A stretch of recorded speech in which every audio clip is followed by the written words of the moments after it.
मित्रों, आप सभी का आपके अपने YouTube चैनल शॉर्ट टॉक्स में स्वागत है। आज की इस वीडियो में मैं आप सभी छात्र छात्रा जो भी क्लास 12th में उन सभी छात्र छात्राओं क्लास 12th का इकोनॉमिक्स का जो मॉडल सेट पेपर 3 है वो मैं आपको कंप्लीट कराऊंगा। मैंने आपको मॉडल सेट पेपर 1 और सेट पेपर 2 कंप्लीट कर दिया है।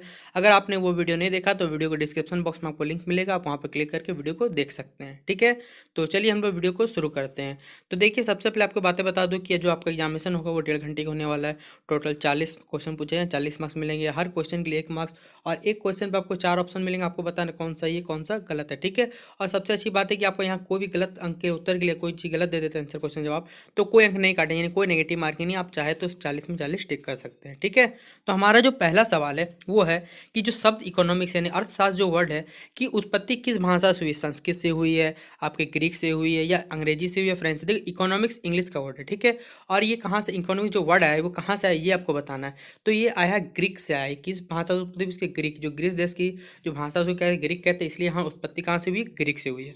अगला हमारा एक उत्पादन संभावना वक्र का जो प्रत्येक बिंदु क्या है, एक उत्पादन संभावना वक्र है, उसका प्रत्येक बिंदु क्या बताता है ये आपको बताना है। संसाधनों का विकास, संसाधनों का अपव्यय, या फिर आर्थिक रूप से दक्ष उत्पादन, या फिर आर्थिक विकास। तो ये क्या बताता है आपका एक आपका उत्पादन संभावना वक्र का जो प्रत्येक बिंदु वो क्या, आर्थिक रूप से दक्ष उत्पादन बताता है। यानी क्या हो जाएगा, ऑप्शन नंबर सी इसका सही जवाब।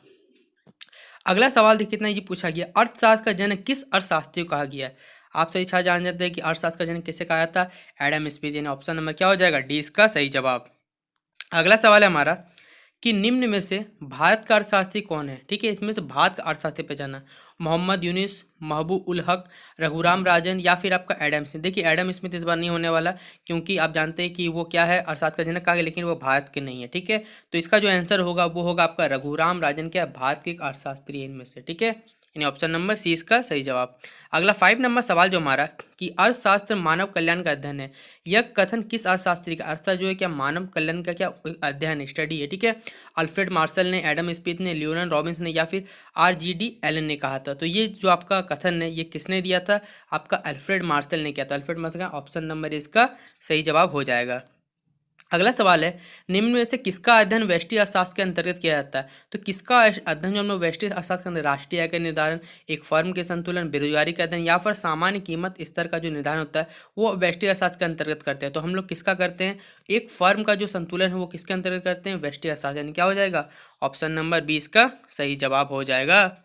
अगला सवाल देखिए, किसी वस्तु का मांग फलन कितना दिया हुआ है, Q बराबर 20-2P, जहाँ P का जो वैल्यू है वो लेस देन इक्वल टू 10 है, यानी 10 या 10 से छोटा होगा, तथा बाजार में उस वस्तु के 40 हुए, बाजार में कितने उपभोक्ता मौजूद है, 40 उपभोक्ता। तो वस्तु के लिए बाजार का जो मांग फलन है वो ज्ञात करना है। तो क्या हो जाए, 20+2P, 400-40P, आपका 400-P, या फिर 20-40P। तो देखिए, इसका जो आंसर होगा वो जाएगा ऑप्शन नंबर बी, 400-40P, यानी ऑप्शन नंबर 20 का सही जवाब।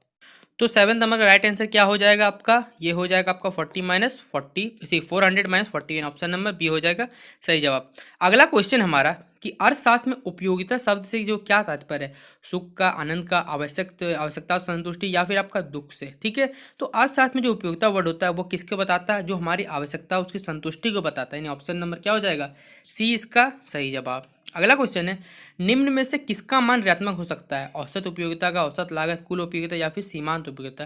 तो देखिए, किसका मान आपका ऋणात्मक यानी नेगेटिव हो सकता है, वो है आपका सीमांत उपयोगिता का जो मान हो सकता है वो नेगेटिव हो सकता है। अगला क्वेश्चन है, संतुलन की अवस्था में एक उपभोक्ता वस्तु के उपभोग में डैश उपयोगिता प्राप्त करता है, अधिकतम प्राप्त करेगा, शून्य होगा, न्यूनतम, या फिर कम।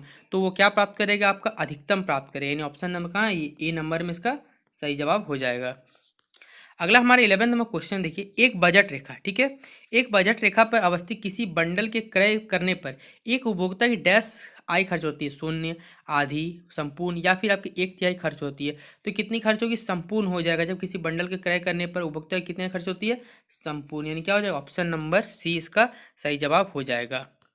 अगला क्वेश्चन देखिए, निम्न रेखा चित्र मांग रेखा, मांग रेखा पर ए भी है कि मध्य बिंदु जी पर जो मांग की लोच होगी वो क्या होगी, 0 होगी, 1 होगी, 1 से कम होगी, या फिर 1 से अधिक होगी। तो देखिए क्या होगा, आपका जो ये वैल्यू होगा वो क्या होगा, 1 होगा। यानी ऑप्शन नंबर क्या हो जाएगा, बी इसका सही जवाब हो जाएगा। अगला सवाल हमारा, निम्न में से उदासीनता वक्र, देखिए कौन सा वक्र है यहाँ पर, उदासीनता कर्व है यानी वक्र है, विश्लेषण की एक मान्यता कौन नहीं है, कौन सा नहीं बताना है। उपयोगिता की गिनती की संख्या मापा जा सकता है, उपभोक्ता एक विवेकशील प्राणी होता है, उपभोक्ता का अधिमान एक दिष्ट होता है, या फिर उपयोगिता का क्रमवाचक माप संभव है। तो इसका देखिए क्या आंसर हो जाएगा कि उपयोगिता को गिनती की संख्या में क्या कर सकते हैं, मापा जा सकता है, जो कि इम्पॉसिबल है। ऑप्शन नंबर क्या होगा, ये सही जवाब है।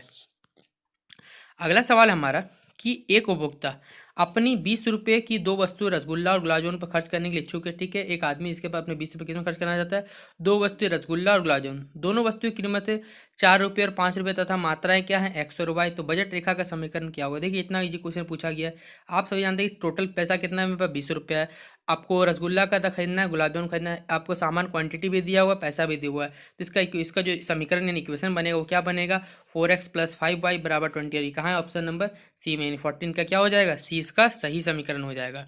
अगला क्वेश्चन है, निम्न में से दो वस्तुओं का कौन सा संयोग प्रतियोगी वस्तु का एक संयोग होता है, चाय और चीनी का, एक दूसरे क्या प्रतियोगी हो, ठीक ना, कॉम्पिटिशन कॉम्पिटिटर यहाँ पर है, ब्रेड और बटर, कार और पेट्रोल, या फिर पेप्सी और कोको कोला। तो क्या हो जाएगा, पेप्सी और कोको कोला क्या प्रतियोगी वस्तु है, ठीक है। अगला सवाल है हमारा, यदि किसी वस्तु की मांग रेखा कीमत तक यानी वाई एक्स के समांतर है, तो वस्तु की मांग की कीमत, उसका मान क्या होगा, एक से कम, एक से अधिक, या फिर आपका शून्य, यानी क्या हो जाएगा, जो वस्तु की मांग का जो कीमत लोच होगा, ठीक है, वो क्या होगा, शून्य होगा। ऑप्शन नंबर कहाँ है, ये डी में इसका सही आंसर है। अगला सवाल हमारा 17 जो सवाल है कि उत्पादन से क्या तात्पर्य है, आघात का निर्गत में निपांतरण, नई उपयोगिता सृजन, साधनों की सहायता से वस्तु और सेवाओं का निर्माण, या फिर डी इनमें से सभी। तो देखिए उत्पादन से ये सभी चीजें होती है, यानी क्या हो जाए, ऑप्शन नंबर डी इसका सही जवाब। अगला क्वेश्चन है, परिवर्ती साधन के सापेक्ष कुल उत्पादन से परिवर्तन दर को क्या कहा जाता है। तो देखिए याद रखिए, परिवर्ती साधन के सापेक्ष कुल उत्पादन परिवर्तन दर को क्या कहते हैं, हम सीमांत उत्पाद कहते हैं, यानी क्या हो जाएगा, ऑप्शन नंबर 20 का सही जवाब। अगला क्वेश्चन देखिए है कि उत्पादक कौन होता है, ठीक है, ये आपको बताना है। तो उत्पादक कौन होता है, आपका साधनों की सहायता से वस्तु और सेवाओं का निर्माण करने वाला जो व्यक्ति होता है, उसी को हम क्या कहते हैं, उत्पादक कहते हैं। और ये कहाँ है, ऑप्शन नंबर ए में, इसलिए ऑप्शन नंबर ए इसका सही जवाब है। अगला क्वेश्चन है, उत्पत्ति के साधनों की 5 इकाइयों के प्रयोग से किसी वस्तु की 4 तथा उत्पत्ति की 6 इकाइयों के प्रयोग से 30 इकाइयों का उत्पादन होता है। तो जो सीमांत उत्पाद का मान होगा वो क्या होगा, ये आपको बताना है। तो उसका जो मान होगा वो क्या होगा, 6 इकाई हो जाएगा। 30 इकाई में से आप, ठीक है, 24 घटा दीजिएगा तो आपके पास क्या बचेगा, 6। ऐसे नहीं निकलता है, ये फॉर्मूला से निकलता है। सीमांत उपयोग क्या होता है, मार्जिनल कॉस्ट बराबर निकलता है फॉर्मूला से। तो आप लोग जब फॉर्मूला सेट करिएगा तब आपका इसका आंसर क्या आएगा, 6 का। ऑप्शन नंबर क्या हो जाएगा, डी इसका राइट आंसर है। अगला सवाल है, किसी वस्तु की अतिरिक्त इकाई के विक्रय से प्राप्त आगम को क्या कहा जाता है। यदि किसी वस्तु की एक अतिरिक्त इकाई से क्या करिए, विक्रय से प्राप्त आगम को हम लोग क्या कहते हैं, इसको कहा जाता है आपका सीमांत आगम, यानी क्या हो जाएगा, ऑप्शन नंबर 20 का सही जवाब है। अगला क्वेश्चन है, उत्पादन की मात्रा में परिवर्तन के साथ किस प्रकार लागत में परिवर्तन होता है, कुल स्थिर लागत, अवसर लागत, कुल परिवर्तनशील लागत, या फिर डी इनमें से सभी। तो ये किस में परिवर्तन होता है, ठीक है, किस प्रकार लागत में परिवर्तन होता है, ये होता है आपका कुल परिवर्तनशील लागत, यानी ऑप्शन नंबर क्या हो जाएगा, सी इसका सही जवाब। अगला क्वेश्चन है, किसी वस्तु की पूर्ति वक्र मूल बिंदु से हो जाता है, तो पूर्ति की कीमत रोज का मान क्या होता है, एक होता है, 0, 1, 1 से अधिक, या फिर 1 से कम। तो ये क्या होता है आपका, एक होता है, पूर्ति की कीमत रोज का मान क्या होता है, एक होता है। ऑप्शन नंबर 20 का सही जवाब। अगला क्वेश्चन है, मान लीजिए कि एक बाजार में 3 एक जैसे फर्म है तथा वस्तु की कीमत 5 रुपये प्रति इकाई पर एक फर्म वस्तु की कीमत 50 इकाई की पूर्ति करता है। तो वस्तु की जो बाजार पूर्ति क्या होगी, 50 इकाई, 250 इकाई, 15 इकाई, या फिर 150 इकाई। तो जो वस्तु की आपकी बाजार पूर्ति क्या होगी, वो होगी आपकी ऑप्शन नंबर डी, क्या आपका 150 का, यानी क्या हो जाएगा, ऑप्शन नंबर डी इसका सही जवाब। अगला क्वेश्चन है, यदि एक उत्पादक, देखिए सेम क्वेश्चन है, एक उत्पादक किसी वस्तु की 5 इकाई बेचकर 50 रुपये तथा उसी वस्तु की 6 इकाई बेचकर 70 रुपये प्राप्त करता है, तो सीमांत जो आगम का मान जो होगा वो क्या होगा, ये आपको बताना है। तो इसका जो मान निकालिएगा आप, तो ये क्या निकलने वाला है आपका, ये निकलेगा 20 रुपये। ऑप्शन नंबर डी इसका सही जवाब है। अगला क्वेश्चन, लाभ अलाभ बिंदु की प्राप्ति कब होती है। देखिए जब लाभ अलाभ बिंदु की प्राप्ति हमको कब होगी, जब क्या होता है आपका टी आर और टी सी का जो वैल्यू होता है वो क्या होता है, बराबर होता है।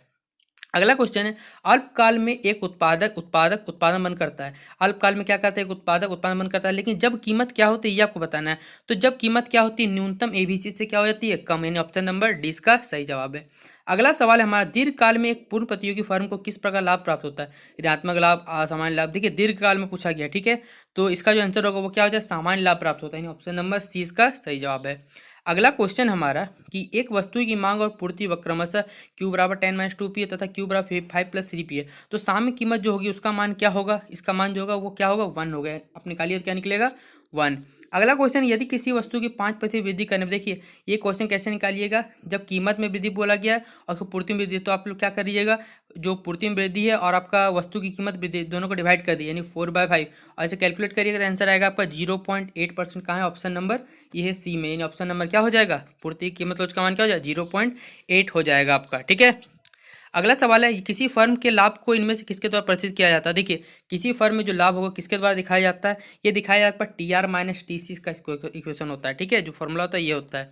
अगला क्वेश्चन, एक फर्म के संतुलन के लिए किस शर्त का पूरा होना, एक फर्म का जो संतुलन है उसको किस शर्त में, कंडीशन पे वो पूरा हो सकता है, तो क्या होता है, एम आर बराबर क्या होता है, एम सी होता है, यानी ऑप्शन नंबर ए सही जवाब है। अगला क्वेश्चन, एक पूर्ण प्रतियोगी बाजार में बाजार की संतुलन कीमत वृद्धि हो सकती है जब क्या होता है, जब होता है आपका पूर्ति में क्या होती है, कमी होती है, ऑप्शन नंबर सी इसका सही जवाब है।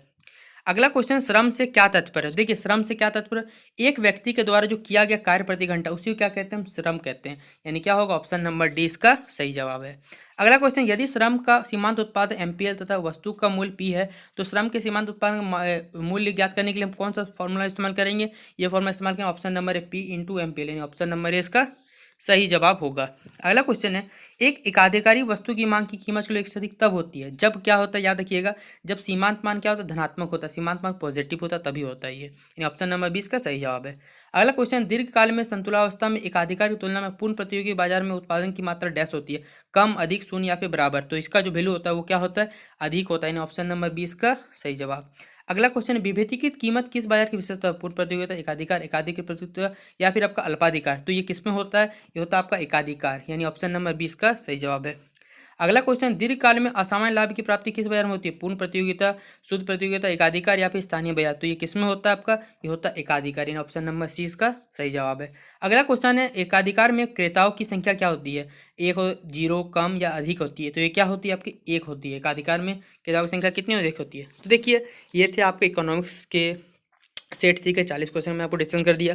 अगर आपको सेट 4 का भी डिस्कशन चाहिए तो आप कमेंट सेक्शन में बताइएगा, तो मैं आप सभी छात्र छात्रों के सेट 4 का भी वीडियो बना दूंगा। ठीक है, तो अगर फिलहाल ये वीडियो को पसंद आए तो वीडियो को लाइक कर दीजिएगा, चैनल पर न्यू है तो चैनल को सब्सक्राइब करिए और जितना हो सके वीडियो को अपने दोस्तों को शेयर जरूर कर दीजिएगा। ठीक है, तो चलिए मिलते हैं अपने अगले वीडियो पर, तब तक के लिए जय हिंद जय भारत।